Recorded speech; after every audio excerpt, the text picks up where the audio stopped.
communion together, and we'll have communion together. I will wash your feet while we are here.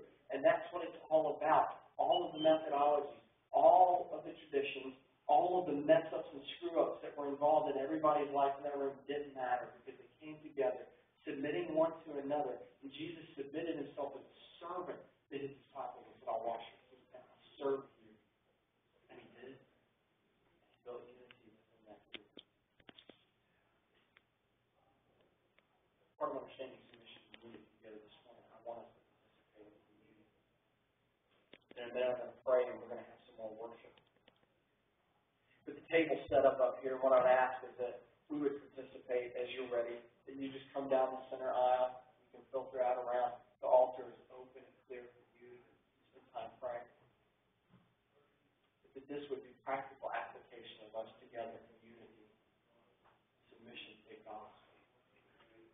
We would worship this way. Let's pray. Heavenly Father, God, thank you so much.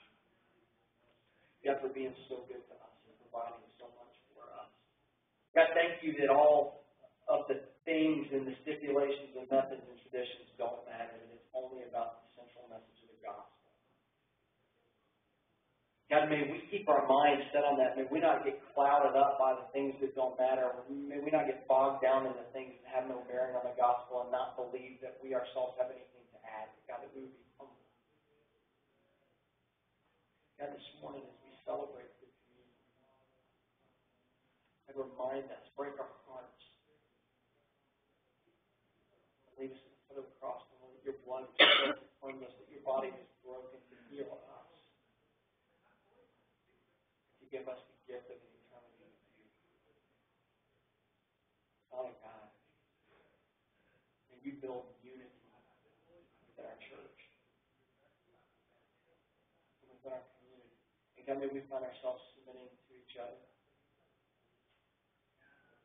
reaching to each other, confessing our sins to one another, and holding each other accountable. May our accountability be genuine and true. God, as you change lives here, change each one of us. And remind us daily of the gospel. Jesus, we love you. Let's stand and worship. Community table.